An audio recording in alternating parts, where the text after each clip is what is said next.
நீலம் புரொடக்ஷன்ஸ், நீலம் ஸ்டுடியோஸ் தயாரிப்பில் சுரேஷ் மாரி இயக்கத்தில் ஊர்வசி நடிக்கும் ஜே பேபி உங்கள் அபிமான திரையரங்குகளில். பேரிடர் நிவாரணம், மெட்ரோ ரயில் திட்டம் ஆகியவற்றிற்கு நிதி ஒதுக்கீடு செய்வதில் மத்திய அரசு பாரபட்சம் காட்டுவதாக சட்டமன்ற எதிர்க்கட்சி துணைத் தலைவர் RB உதயகுமார் குற்றம் சாட்டியுள்ளார். குஜராத் மெட்ரோ திட்டத்திற்கு 15,218 கோடி, உத்தரப்பிரதேசத்திற்கு 12,919 கோடி.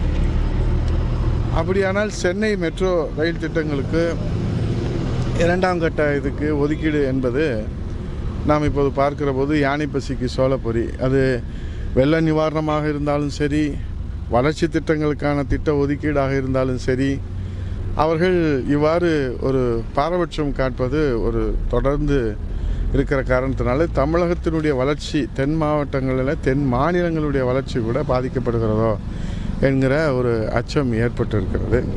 நீலம் புரொடக்ஷன்ஸ், நீலம் ஸ்டுடியோஸ் தயாரிப்பில் சுரேஷ் மாரி இயக்கத்தில் ஊர்வசி நடிக்கும் ஜே பேபி உங்கள் அபிமான திரையரங்குகளில்.